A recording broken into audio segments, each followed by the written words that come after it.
Tom, tu nous entends? Très bien, bonsoir. Bonsoir. Bonsoir Tom.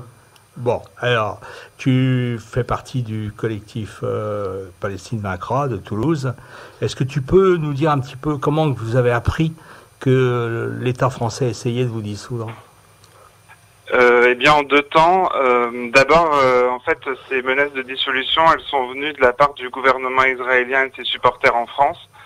En février 2021, le ministère de la sécurité intérieure Benny Gantz israélien avait classé comme organisation terroriste en Israël le réseau Samidoun auquel nous appartenons ainsi que le collectif.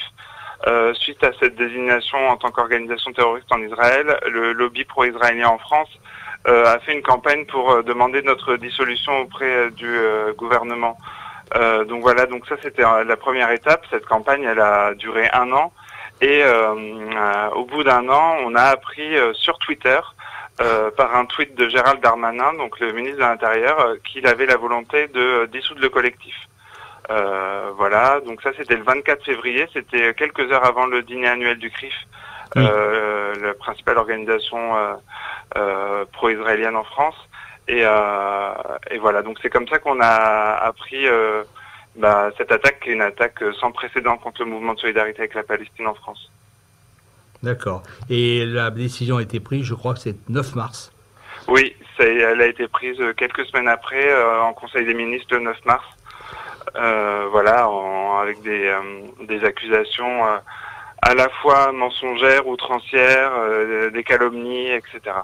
Et justement, sur quelle base il justifiait ou il tentait de justifier cette dissolution? Il utilisait la fameuse loi de dissolution des ligues, c'est ça?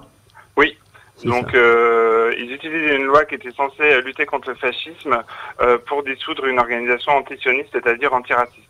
Donc, ça manque pas d'ironie. Oui.